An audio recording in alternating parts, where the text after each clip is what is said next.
본 방송에서 제공하는 투자 정보는 투자 판단에 대한 조언입니다. 방송에서 제공하는 주식의 가치, 가격 상승 및 하락에 대해서는 방송사에서 보장하지 않습니다. 헬로 엔비디아, 굿바이 인텔, 다우지수 구성 종목 변화 가능성. 인공지능 반도체 거물 엔비디아가 내달 10대1 주식 분할을 하고 다우존스 30 산업평균지수 구성 종목에 편입될지에 대해 관심이 쏠렸습니다.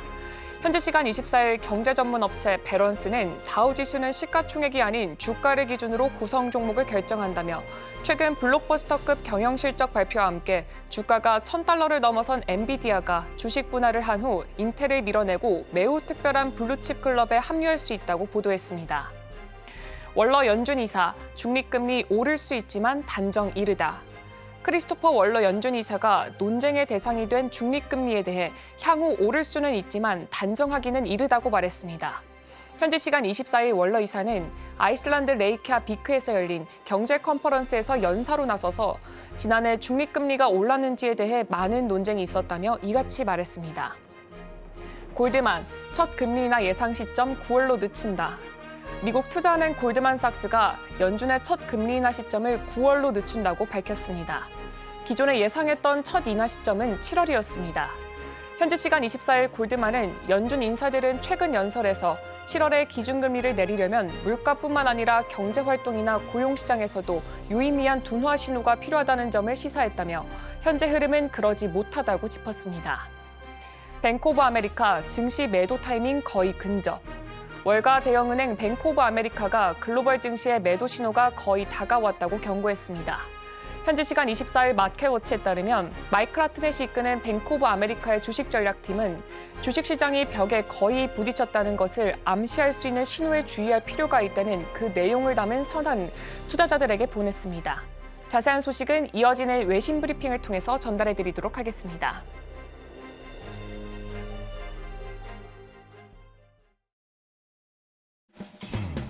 네, 여러분의 성공 투자를 책임지겠습니다. 안녕하십니까. 증시7 진행의 오은비입니다. 네, 전 거래 우리 증시 코스피 지수가 1%대 하락을 하면서 2,680대로 마감을 했습니다. 네, 코스피 지수가 2,700선 아래로 떨어진 것은 이달 초 3일 그 이후에 최초로 벌어진 일입니다. 미 연준을 중심으로 금리 인하 기대감이 후퇴를 하면서 이 시장 참여자들의 이 투자 심리가 얼어붙은 모양으로 보여지고 있습니다. 한편 전 거래일 미 증시에서는 우리 증시와는 조금 반대되는 모습을 보여주고 있었습니다. 자세한 이야기는 잠시 후에 바로 확인해 보도록 하겠습니다. 월요일의 증시7 지금 바로 출발해 보도록 하겠습니다. 네, 먼저 뉴욕 증시 3대 지수 마감 상황부터 살펴보도록 하겠습니다. 네, 전 거래일의 뉴욕 증시 3대 지수는 모두 상승하면서 마무리를 했습니다. 엔비디아 등 인공지능 관련 기술주의 상승으로 반등에 성공을 했습니다.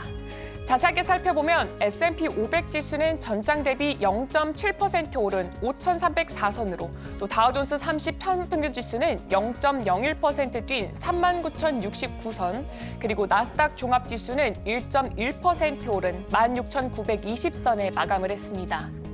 나스닥 지수는 사상 최고치를 다시 한번 경신을 했습니다. 이번 주 들어서 나스닥은 엔비디아의 호실적에 힘입어서 전주 대비 1.41% 상승하며 강세를 이어갔습니다. AI 대장주 엔비디아는 이날도 2.57% 올랐습니다. 이날 엔비디아의 시총은 2조 6,600억 달러를 돌파하면서 시총 2위인 애플과의 시총 격차를 3천억 달러 이내로 줄였습니다. 그럼 주말 동안 있었던 소식 바로 전달해드리도록 하겠습니다. 네, 미 연준이 올해 여름 금리를 인하하지 않을 것이라는 전망이 점점 커지고 있다고 CNBC가 현지 시간 25일에 보도를 했습니다. CNBC 측은 예상보다 강력한 경제 지표와 또 연준 관계자들의 매파적인 발언이 가까운 시일 내에는 완화가 불가능하다는 점을 시사하고 있다고 분석했습니다.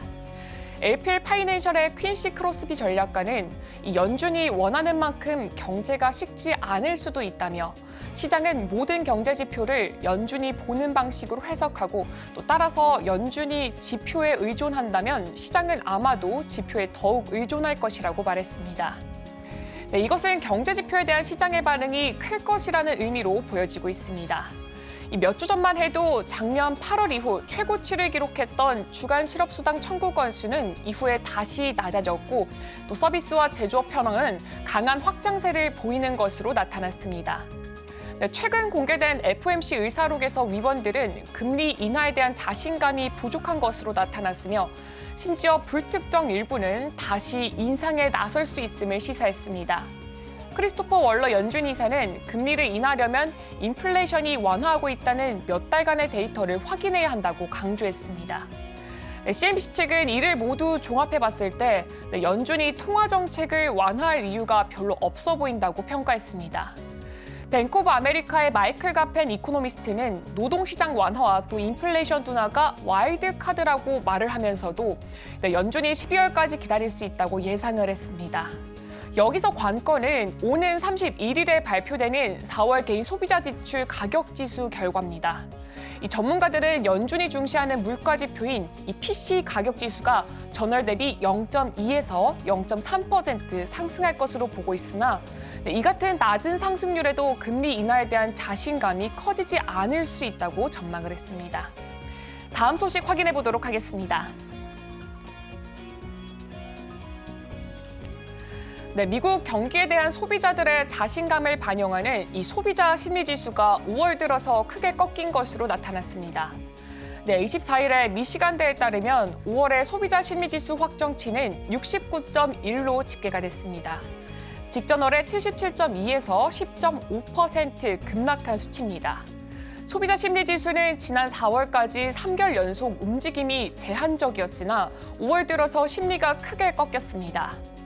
미시간대의 조앤호 디렉터는 5월의 소비자 심리지수가 직전월 대비 8.1포인트 하락한 것은 통계적으로 중요하다며 소비자 심리가 약 5개월 내 최저 수준으로 떨어졌다고 설명했습니다.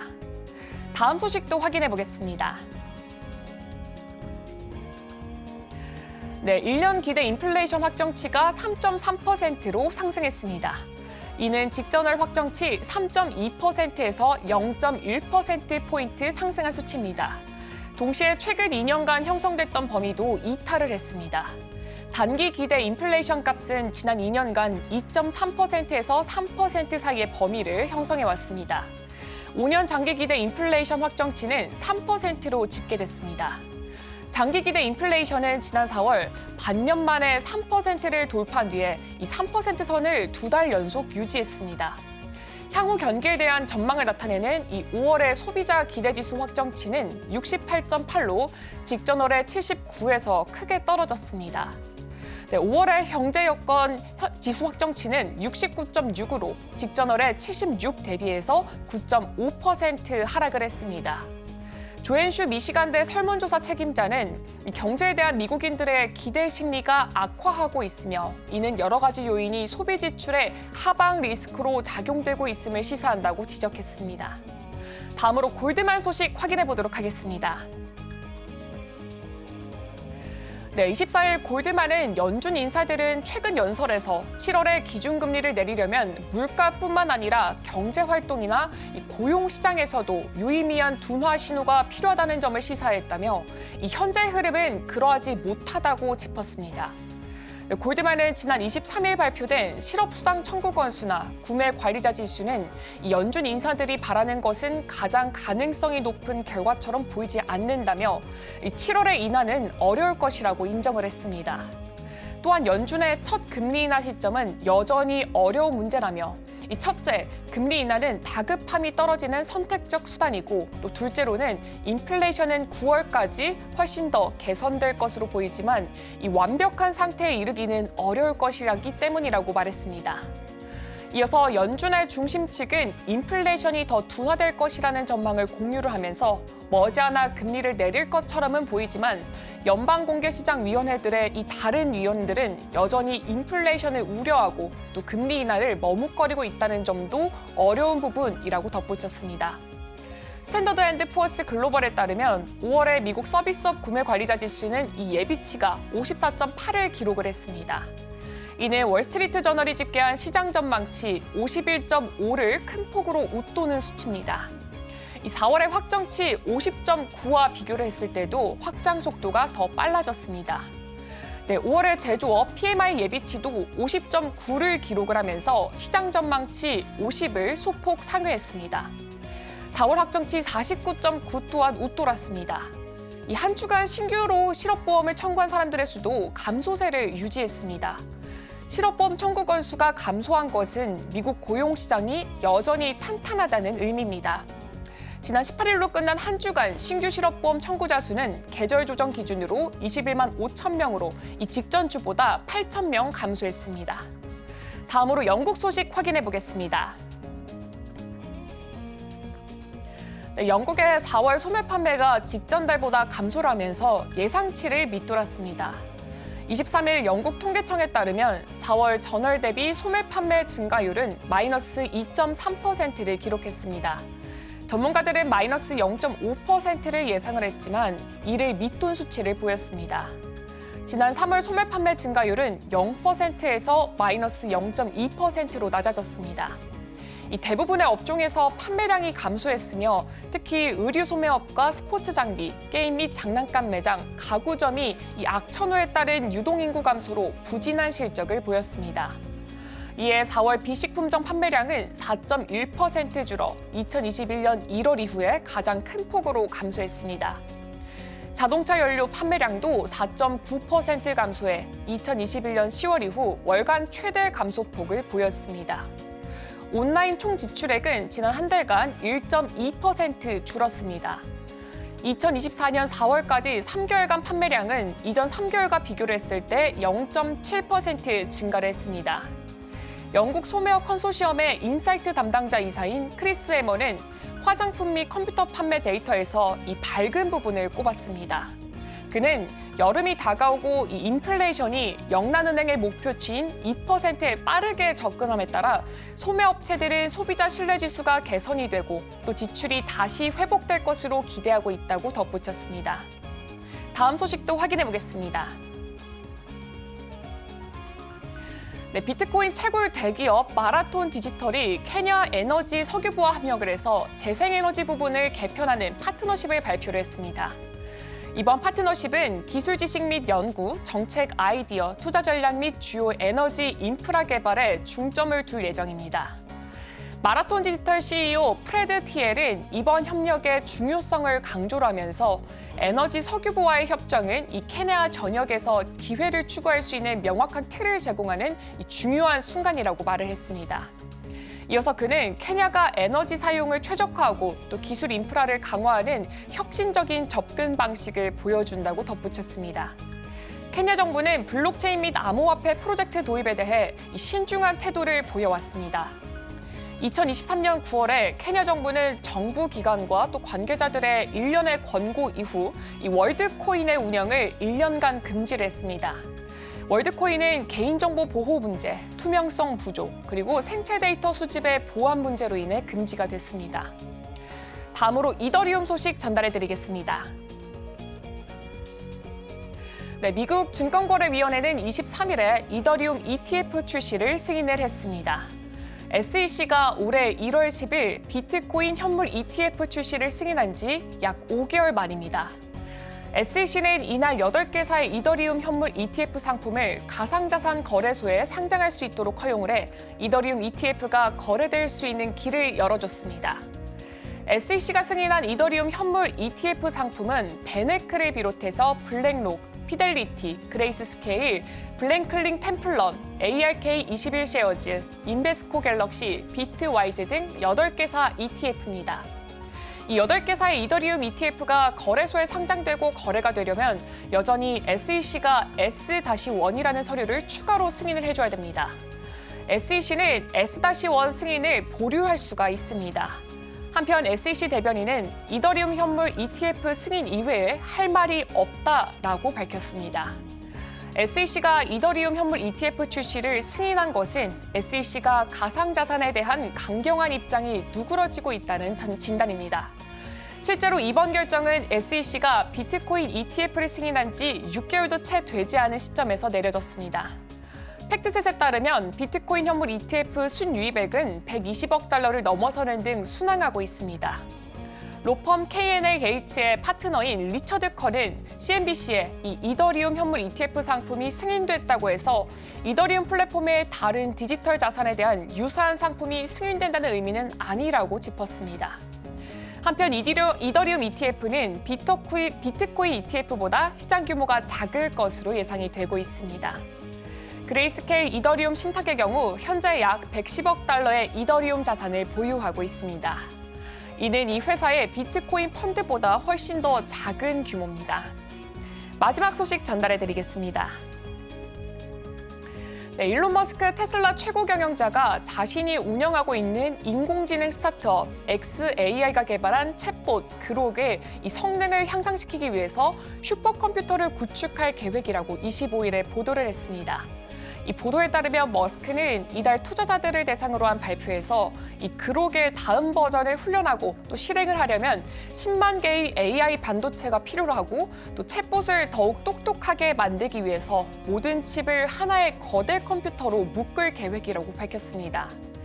그는 투자자들에게 2025년 가을까지 이 같은 슈퍼컴퓨터를 가동할 예정이고 또 이를 제때 구축하는 데 개인적으로 책임을 질 것이라고 했습니다.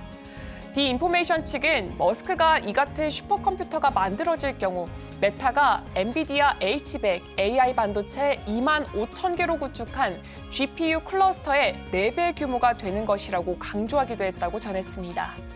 그러면서 이 같은 슈퍼컴퓨터 구축을 위해 오라클과 협력할 수도 있다고 언급을 했습니다. 머스크는 엔비디아의 최신 AI 반도체인 블랙웰을 우선적으로 구매할 것으로도 알려졌습니다. 지난주 실적 발표에 나선 엔비디아의 CFO는 오픈 AI, 아마존, 구글 등과 함께 xAI가 블랙웰을 가장 먼저 사용하게 될 6개 고객 중 일부라고 밝혔습니다. 디인포메이션은 다만 이 같은 슈퍼컴퓨터를 어디에 지을지는 미지수라며 지역을 정하는 데 가장 큰 변수는 전력 가용성으로 10만 개의 GPU가 있는 이 데이터 센터에는 100메가와트의 전력 사용이 필요할 것으로 보인다고 전했습니다.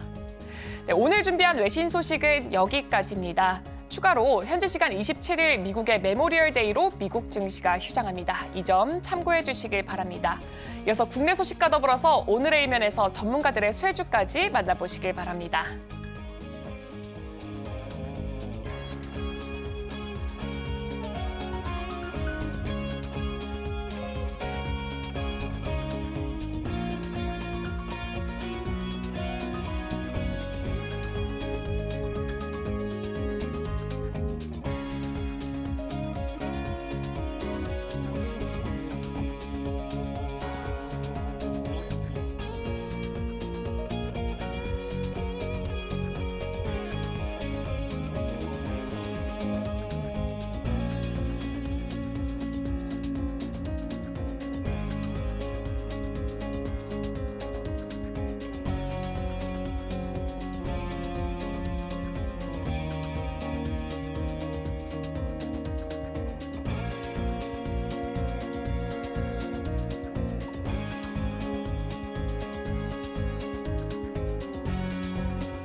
네, 서울경제TV 증시 7 조간 브리핑 시간입니다. 서울경제신문에서 발행한 이슈 전해드리는데요. 첫 번째 소식부터 하나하나 짚어보겠습니다. 화면 살펴보시죠.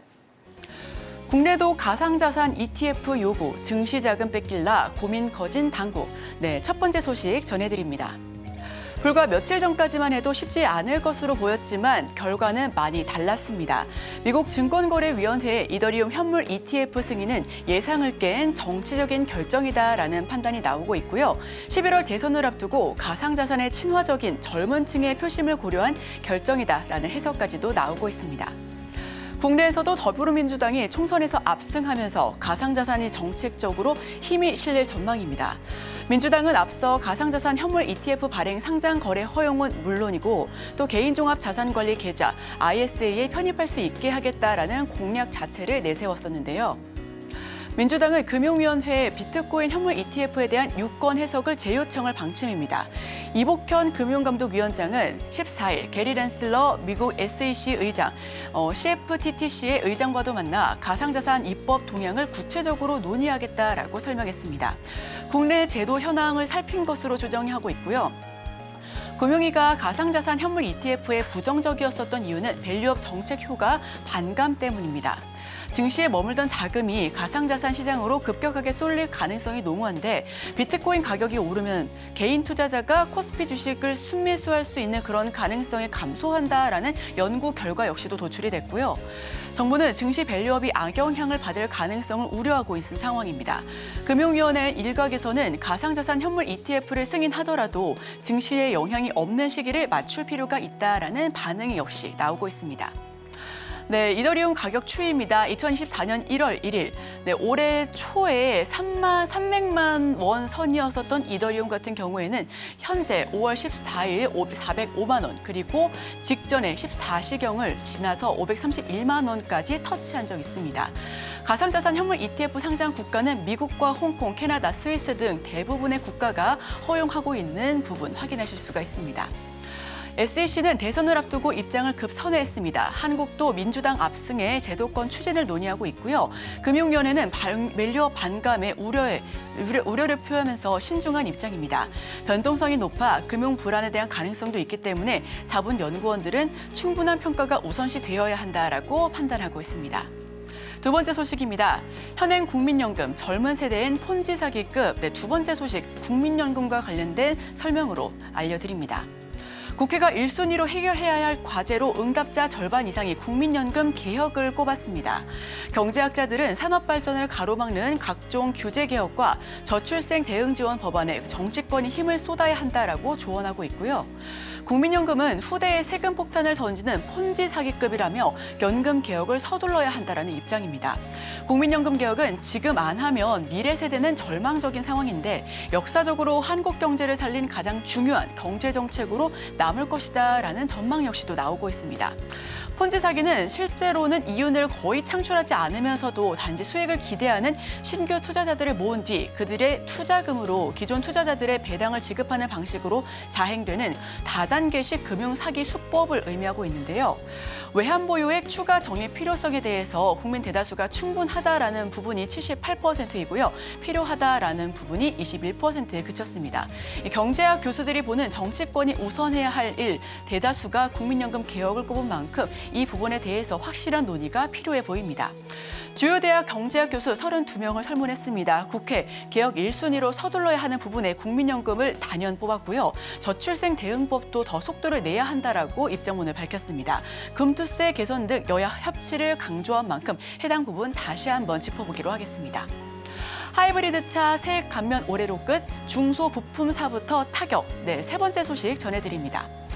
올해 말 하이브리드 차에 대한 세제 감면 제도의 일몰로 자동차 업계가 비상에 걸렸습니다. 하이브리드 차는 친환경차로 분류돼 신차 구매 시 개별 소비세의 경우 최대 100만 원, 취득세는 40만 원 한도 내에서 할인을 하고 있었는데요. 날개 돋친 국내 하이브리드 차 판매량을 살펴보겠습니다. 2023년 1월부터 지속적으로 고공행진을 하면서 그야말로 날개를 달았고요. 2024년 1분기 약 1년 만에 12만 1,962만 대까지 팔고 있습니다. 출시 예정의 하이브리드 차를 보면 르노코리아 그리고 KG 모빌리티, 기아와 현대차 역시 올해 하반기부터 이르면 올 하반기, 내년 중반기까지도 출시할 것으로 보여지는데요. 하지만 세수 부족을 겪고 있는 정부는 최근 판매량이 급증한 하이브리드 차의 세제 혜택 종료 카드를 검토하면서 신차 출시를 앞둔 중소완성차 업계는 물론 부품업계의 고민도 덩달아 커져가고 있다는 부분입니다. 정부는 6월 말까지 의견을 수렴한 후에 결론을 낼 방침이지만 내부적으로는 혜택을 없애는 쪽으로 가닥을 잡고 있다는 부분이고요. 하이브리드 차량의 국내 판매량은 지난해 39만 898대로 4년 사이 276%나 성장하기도 했습니다. 세제 혜택이 종료되면 하이브리드 판매 비중을 확대하고 있는 현대차, 기아뿐만 아니라 새롭게 하이브리드 차를 출시할 중소업체에 타격을 줄 수 있다는 비판 여론도 있고요. 실제 하반기 하이브리드 신차 출시를 계획 중인 르노코리아와 KG 모빌리티는 비상에 걸렸습니다. 업계는 2027년까지 유지 건의에도 불구하고 정부는 내부적으로는 일몰에 무게를 두고 있습니다. 미래차 준비가 안 된 부품사는 비상에 걸렸고요. 르노와 KG 등도 신차 계획에 차질을 삼겠다라는 부분 함께 짚어보겠습니다. 네, 다음 소식입니다. 애플발 수요 증가, 달아오른 OLED 소재주. 네, 다음 소식 전해드립니다. 네, 애플 시리즈 최초로 유기발광 다이오드, 즉 OLED 패널을 탑재한 아이패드를 출시합니다. OLED 소재 업종의 주가가 상승 곡선을 그려가고 있고요. 하반기에는 아이폰 16 출시를 비롯해 세트 제품 판매가가 본격화되는 만큼 전망이 굉장히 밝다라는 부분 나오고 있습니다. 화면 살펴보겠습니다. 덕산 네오록스 같은 경우에는 직전장에 4만 1,100원서까지 터치를 했고요. 그리고 P&H 테크 같은 경우에는 18,540원까지 고공행진하면서 한 달 만에 22%나 급상승을 이뤄냈습니다. 스마트폰 외에 향후 출시 예정인 태블릿이나 노트북 등에도 OLED 패널 탑재가 희소식이 아닐 수가 없습니다. 다만 전문가들은 최근 중국 중저가 폰의 OLED 패널 사용 등으로 소재 공급업체가 다양해짐에 따라 관련 기업 실적이 기대 이하가 될 수도 있다는 부분에 조금 더 방점을 두고 있는데요. 덕산 네오록스는 OLED 핵심 구성 요소인 유기 재료를 생산하는 기업입니다. 같은 업종인 P&H 테크 역시 같은 기간 22%나 넘게 껑충 뛰었는데요. 증권업계에서는 OLED 소재 업종의 인기가 당분간 계속될 것으로 전망을 하고 있습니다. 온디바이스 AI 경쟁 속에서 세계 스마트폰 업체들은 신제품을 연이어 출시하고 있습니다. OLED 수요가 덩달아 증가하는 중이고요. 다가올 계절적 성수기 역시 긍정적인 전망으로 손꼽히고 있습니다. 올해 2분기 이후부터는 선진국을 중심으로 스마트폰 교체 수요가 반등할 것이다라는 전망 역시도 나오고 있는데요. AI 신제품 그리고 계절적 교체에 대한 수요가 기대가 큰 상황입니다. 태블릿과 노트북 등 적용 제품도 확대해 나갈 것으로 보여지고요. P&H 테크 한 달 새 22%나 폭증했습니다. 중국과의 경쟁으로 실적 부진할 가능성도 있는 만큼 이 부분 실적도 함께 살펴보시면 좋겠습니다. 다음 소식입니다. 3전 4기 증원 성공, 의정 갈등은 장기화. 네, 마지막 소식으로 전달드립니다. 한국대학교육협의회, 즉 대교협이 의과대학 증원이 반영된 각 대학의 2025학년도 입학 전형 시행 계획을 변경했고요. 해당 변경 사항을 이번 24일에 승인했습니다. 의대 정원이 증가가 되는 부분들 3차례 시도 끝에 결국은 현실화됐다라는 부분인데 다만 의료계를 설득하지 못한 만큼 의정 갈등에 대한 불신은 여전한 상황이다라고 꼽히고 있습니다. 의대 정원이 늘어난 것은 제주대 의대가 신설됐었던 1998년도가 마지막이었고요. 당시 제주의대의 신설로 의대 정원은 3,300명까지 늘었습니다. 2012년 이명박 정부에서는 시민단체와 의대 증원 논의에 착수했지만 의료계의 거센 반발로 무산이 된 바 있습니다. 또 문재인 정부에서도 2018년도와 2020년도 두 차례에 걸쳐서 의대 증원을 추진하긴 했습니다만 코로나 사태가 터지면서 철회 가닥을 잡았고요. 이 때문에 27년 만에 의대 증원 확정은 혁신적이고 다만 의료계 합의를 이끌어내지 못했다라는 점은 아주 아쉽게 보여지고 있는 상황입니다. 27년 만에 의대 증원을 확정시켰습니다. 전의 교협, 소송 지휘권 발동을 요구하고 있고요. 이 정부는 전공의 복귀 때는 전폭적으로 지원하겠다라고 설명하기도 했습니다. 일각에서는 윤 정부 최대 치적이다라는 평가 역시도 나오고 있는 만큼 해당 부분 역시 함께 꼼꼼하게 짚어보시면 좋겠습니다. 네, 제가 준비한 소식은 여기까지입니다. 계속해서 오늘의 일면을 통해 전문가와 수혜주까지 살펴보기로 하겠습니다. 저희와 끝까지 함께 하시죠.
네, 오늘의 일면입니다. 오늘 함께 하실 분은 인사이트 K 배종찬 소장 함께합니다. 어서 오세요. 안녕하십니까. 네, 위치가 살짝 바뀌었습니다. 네, 심층 분석할 내용, 루마니아에서 수출 협상, K방산, 유럽에서 입지 다진다.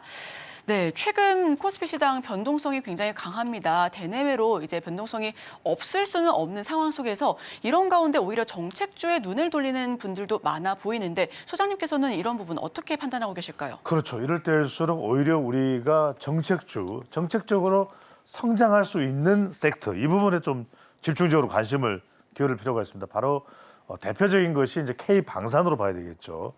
루마니아 방산. 이렇게 기억해 두시면 될 것 같습니다. 네.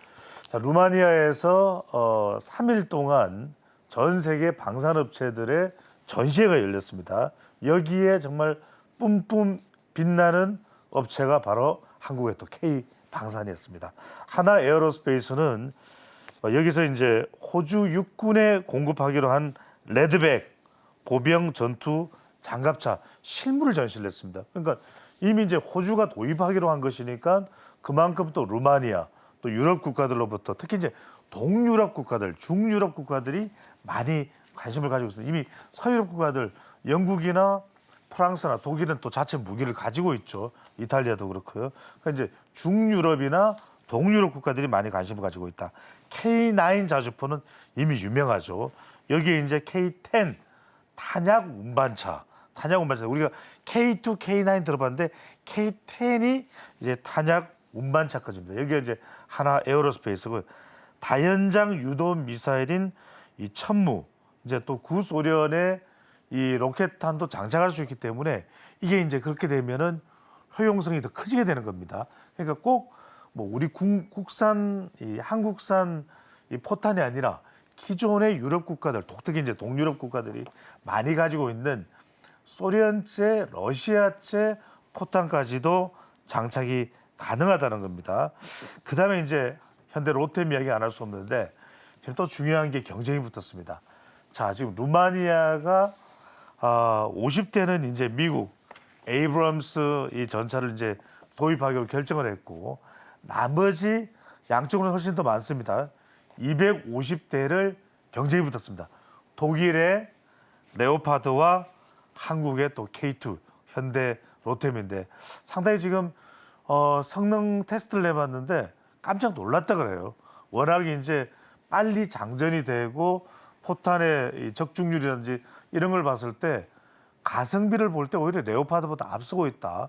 그래서 실제 도입 가능성이 상당히 높은 것으로 이게 전망이 되고 있습니다. 그 외에 이제 K2의 경우에는 전차의 경우에는 루마니아가 원하는 대로 조건을 다 맞춰줄 수 있다. 이런 상황까지도 전개되고 있습니다. 네, 우선은 우리 키워드 루마니아와 방산을 짚어주셨습니다. K방산의 가성비와 AS 만족도를 따라올 나라가 없다라고 하는데 하나 에어로스페이스와 현대 롯데 외에 또 어떤 기업들이 있고 그리고 또 어떤 시장, 루마니아 외의 시장 역시도 있을 수 있을 것 같은데 어떤 시장 주목받을 수 있을까요? 그렇습니다. 우리가 또 놓치지 말아야 되는 기업이 하나 에어로스페이스와 현대 롯데만 많이 주목하는데 LIG 넥스원입니다. 야, 이게 또 이제 이 미사일탄, 로켓탄이 있죠. 그러니까 중거리 지대공 천무가 있고요.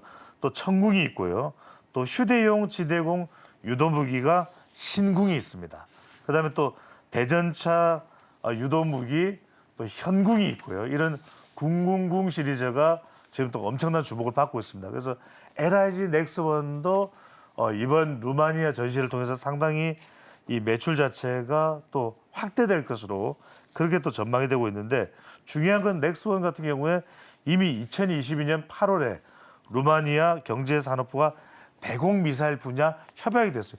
여러분 이게 중요한 게 뭐냐면 지금도 러시아가 우크라이나에 상당히 많은 미사일을 쏘아오는데 여기에 대한 지대공 그러니까 땅으로부터 공중으로 쏘는 이 미사일이 상당히 중요합니다. 그런데 이 시스템의 정교함이 최근에 또 루마니아 전시회를 통해서 더 입증받았기 때문에 앞으로 LIG 넥스원도 유럽 시장에서 상당한 또 확장이 또 확대가 예상이 되고 있습니다. 또 하나 우리가 주목해야 되는 나라가 루마니아나 중유럽, 동유럽뿐만 아니라 사우디아라비아입니다. 아, 네. 그러니까 석종건 방위사업청장이 루마니아를 가기 전에 어느 나라부터 먼저 짚고 왔느냐? 사우디아라비아입니다. 그래서 사우디아라비아에 가서 빈살만 어디보다도 또 돈이 많이 있는 그리고 지금 중동이 지금 여러 가지로 안보상으로 이스라엘, 이란 그런 좀 민감한 곳입니다. 그러다 보니까 사우디아라비아가 여러 시설들에 대한 또 보안, 또 경계, 안전 이런 부분들이 중요한데 사우디 왕실과 또 우리가 협력해 나갈 부분이 상당히 이번에 많이 또 교류가 됐기 때문에 사우디아라비아도 아랍에미레이트뿐만 아니라 중동에서 상당한 또 수요가 있을 것으로 예상이 됩니다.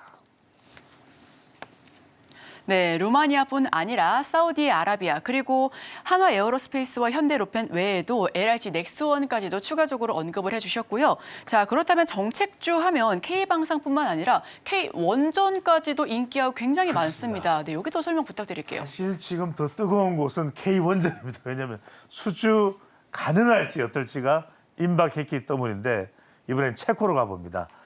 원전은 체코입니다. 방사는 루마니아였고요. 바로 그림을 보시죠. 자, 보시게 되면은 지난번에도 우리 시간을 통해서 설명을 드렸습니다만 체코의 프라, 수도가 프라하죠. 이 체코 프라하의 남쪽에 두코바니, 테멜린 이 원전 4기인데 무려 30조 원입니다. 그래서 지금 뭐 이 산업자원부 장관까지도 지금 체코를 방문하고 있는 뭐 같다는 그런 상황이고요. 또 우선 협상자 선정은 6월이 예상이 되고 있는데 6월보다는 조금 더 시간이 걸려서 7월에 결정될 수도 있습니다. 자, 경쟁자를 보십시오. 우리가 이 K2 전차는 레오파드 독일이었습니다. 자, 원전은 한국과 어디입니까? 프랑스입니다. 자, 이미 우리가 19년 전에 아랍에미레이트에서 원전 경쟁을 했던 곳이 15년 전에 바로 이 프랑스였습니다. 리턴 매치를 하는데 그래서 프랑스가 지금 체코에 상당히 인센티브를 많이 제공을 하고 있습니다. 아, 이것도 해줄게, 저것도 해줄게, 가격도 좀 낮춰줄게. 왜냐하면 지금 부쩍 지금 마음이 달아있는 곳은 프랑스인데 그래서 일각에서는 같은 유럽 국가고 프랑스가 조금 유리한 것 아니냐 이런 이야기가 나오는데 최근에 우리가 안데큰 산업자원부 장관을 비롯해서 상당히 또 윤석열 대통령까지 공을 들이고 있는 상태라서 여기에 최근 얼마 전에 두산 에너빌리티, 두산에서는 두산 디데이를 선정을 해서요. 가서 직접 왕궁에서까지 이 체코 관계자들에게 설명을 했습니다. 조금씩 지금 마음이 넘어오고 있다. 상당히 좀 기대를 하고 있습니다. 그래서 여기에 이제 수주가 되고 나면 이뿐만 아니라 영국 또 사우디아라비아, 튀르키예도 원전 발주가 곧 예정돼 있습니다. 그래서 체코 지금 프랑스와의 대전이 펼쳐지고 있는데 15년 만에 또 한 번 납작하게 코를 좀 꺾어줄 수 있는 그런 또 결과가 나오면 좋겠습니다. 네, 지금 세계 지도와 함께 K-원전과 K-방산에 대해서 이야기 구체적으로 나눠봤습니다. 자, 그럼 종목 얘기 바로 들어가 봐야죠. 네. 어떤 종목 좀 추천해 주실까요? 그렇습니다. 제가 하나 주목하라는 말씀을 많이 들었는데 하나 에어로스페이스 또 하나 솔루션 다 알고 있는 거죠. 이번에 이 종목은 하나 시스템입니다. 왜 그러냐면 방산과도 연계되어 있지만 IT 기업입니다. 그래서 군사 장비의 제조 및 판매하는 방산 부분도 있지만 IT 아웃소싱까지도 있는 기업입니다. 그래서 국산 전투기용 레이더인데 이 부분이 상당히 지금 조명을 받고 있습니다. 그래서 레이더가 중요한 이유가 어디서 뭔가가 지금 비행기가 오든지 아니면 미사일이 오든지 바로 이것을 포착할 수 있는 기능이 레이더입니다.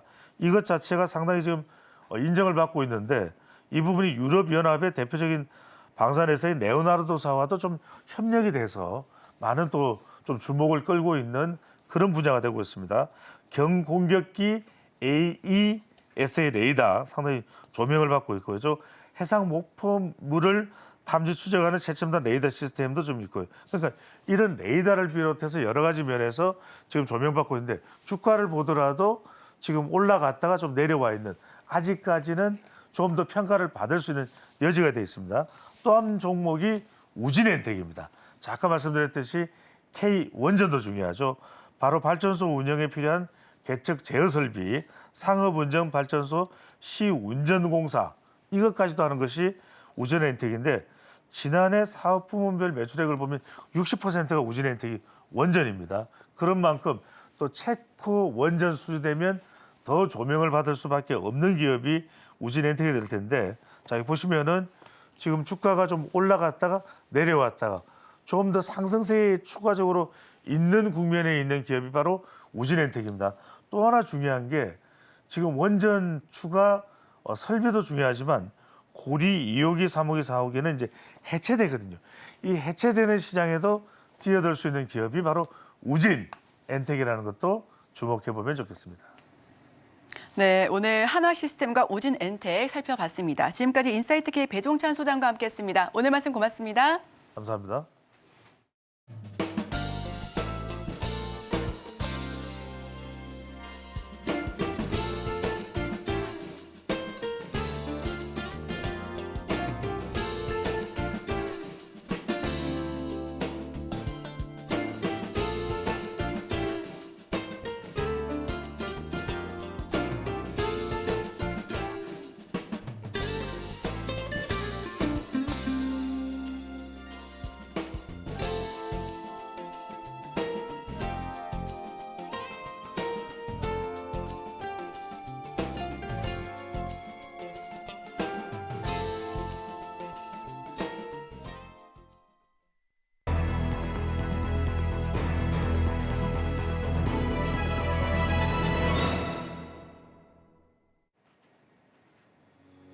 네, 투자하실 때 참고하시면 좋을 리포트 준비했습니다. 오늘은 넵튠입니다.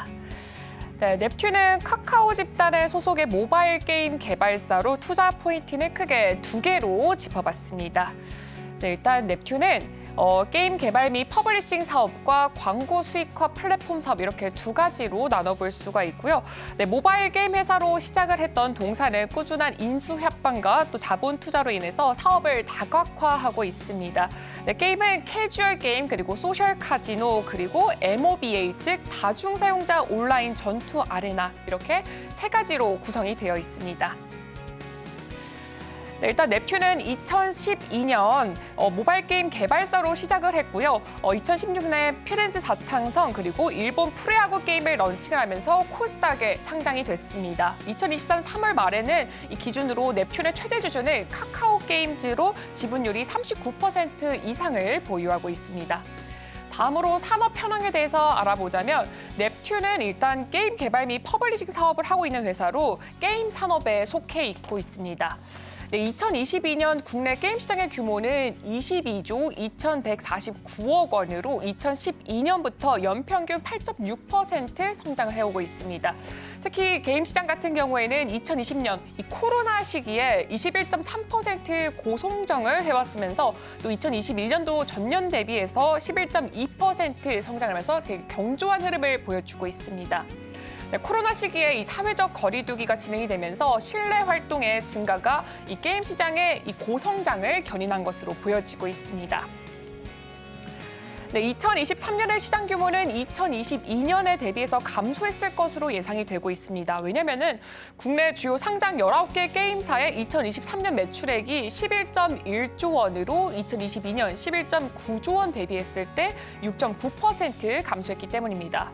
네, 이는 일단 첫 번째로 리오프닝으로 인한 모바일 게임의 수요 약화, 그리고 두 번째로 중국의 외지 판호 발급 규제 강화, 그리고 세 번째로 재택근무 및 인건비 상승으로 이 신작 출시 연기 등이 주요 요인으로 작용이 되고 있습니다. 하지만 긍정적인 점은 2022년 4분기부터 이 급감했던 매출액 성장률이 2023년 3분기 이후부터 감소폭이 줄어들고 있는 것으로 보여지고 있습니다. 일단 국내 게임 시장은 크게 게임 제작과 배급업 그리고 게임 유통업으로 구분이 되고 있습니다. 22년 기준으로 제작 및 배급업은 전체 게임 시장에서 91.4%나 차지를 하고요. 그 나머지는 게임 유통업이 비중을 차지하고 있습니다. 게임 제작 및 배급업은 모바일 게임, 그리고 PC 게임, 콘솔 게임, 아케이드 게임으로 구분이 되고 있는데요. 22년을 기준으로 했을 때는 전체 국내 게임 제작과 배급업 시장 대비했을 때 모바일 게임이 66.4%의 비중을 차지하고 있습니다. 네, 22년 기준의 국내 게임 산업 수출액은 89.8억 달러입니다. 수출국 중에서는 중국이 30%가 조금 넘어가면서 가장 높은 비중을 차지하고 있고요. 그 다음으로는 일본, 동남아가 각각 14.4%, 14.2%를 차지하고 있습니다. 네, 22년 기준에서 국내 광고 산업 시장 규모는 16.5조 원으로 전년 대비해서 6.5%가 증가를 했습니다. 지난 5년간 연평균 5.3%가 증가하는 수치를 또 보여주고 있습니다. 네, 광고 산업 시장 내에서 비중이 가장 큰 매체는 온라인으로 총 광고비의 52.7%를 차지하고 있습니다. 네, 온라인 광고는 지난 5년간 연평균 12.8% 증가를 하면서 높은 성장을 보여주고 있습니다. 온라인 광고는 PC 광고, 모바일 광고로 나누는데 5년간 모바일 광고가 연평균 18.9% 증가하면서 온라인 광고 성장을 견인하고 있습니다. 여기서 이제 투자 포인트를 바로 짚어보도록 하겠습니다. 첫 번째 투자 포인트 같은 경우에는요. 네, 게임사 인수 기준 변경을 통해서 게임 매출 성장에 대해서 기대를 해볼 수 있다는 점입니다. 네, 넵튠은 설립 초기부터 게임 개발사를 인수하면서 다양한 게임 장르 라인업을 구축해 왔습니다. 기존의 히트작 게임 개발로 검증이 되어 있고 또한 수익성이 양호한 캐주얼 그리고 미드코어 모바일 게임 개발팀에 대한 인수와 투자로 이제 변경이 될 예정입니다.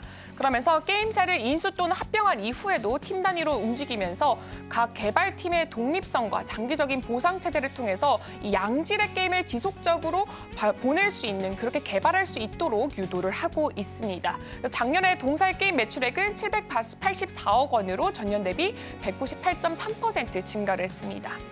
두 번째 투자 포인트 바로 확인하겠습니다. 광고 사업을 통한 매출 성장이 기대가 된다는 점입니다.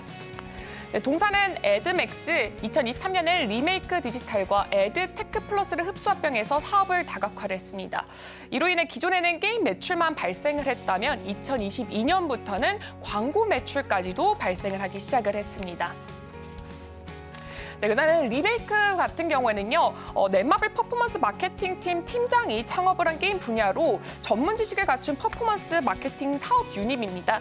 퍼포먼스 마케팅은 광고주가 광고 캠페인 성과에 따라서 비용을 지불하는 디지털 전략입니다. 이와 같은 동사의 이 광고 사업 부분은 내부 게임 개발사와 협업하에 시너지 효과도 발생할 것으로 보여지고 있습니다. 실적 및 추미 전망 같은 걸 확인해 보겠습니다. 23년 실적 같은 경우에는 매출액이 997억 원으로 전년 대비 238.5% 급증을 했습니다. 그렇다면 24년 1분기도 한번 리뷰를 해보겠습니다. 1분기 넵튠의 매출액은 246억 원으로 전년 동기 대비해서 29%가 증가를 했습니다. 동사 영업이익은 7억 원으로 전년 동기 적자에서 흑자로 전환을 했습니다. 그렇기 때문에 전망까지 확인해 보도록 하겠습니다. 24년 매출액을 1,026억 원으로 전년 대비 2.8% 증가할 것으로 전망을 하고 있습니다. 영업이익은 46억 원으로 23년 대비해서 114.3% 증가하고 이익률은 4.5%로 2.3%포인트 상승할 것으로 추정을 하고 있습니다. 하지만 여기서 리스크 요인은 좀 주의를 하셔야 될 것 같습니다. 일단은 여기서 영업이익 규모가 크지 않은 경우에서 크래프톤의 지분 평가 손익이 당기 순이익 규모를 좌우할 수가 있습니다. 지난 2년간 산업 불황으로 인해서 부진했던 이 게임주들이 올해 실적 개선 기대로 양호한 주가 흐름을 보이고 있다는 점이 또 단기적으로는 램튠에게 긍정적으로 다가오고 있습니다. 이 외에도 동사가 적극적으로 게임사와 광고사들을 인수하는 전략을 지속적으로 펼쳐왔다는 점에서 인수 회사들의 실적 악화 시 영업권 손상차손 및 관계기업 투자 주식 손상차손을 인식할 수 있다는 개연성까지 있습니다. 네, 제가 준비한 리포트는 여기까지입니다. 투자하실 때 참고해 보시면 좋을 것 같습니다. 오늘의 핵심 요약 세 줄입니다. 오늘 정부의 우주항공청 개청이 예고되어 있습니다. 개장 전에 관련주 흐름들 살펴보겠습니다.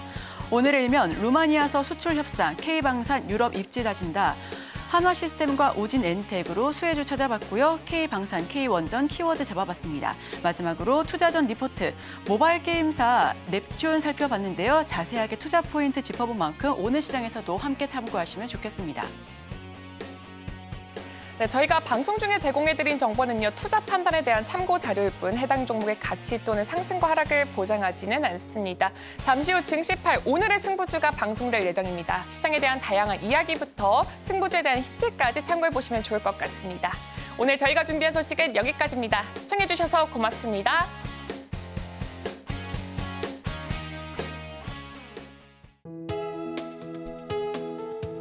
본 방송에서 제공하는 투자 정보는 투자 판단에 대한 조언입니다. 방송에서 제공하는 주식의 가치, 가격 상승 및 하락에 대해서는 방송사에서 보장하지 않습니다.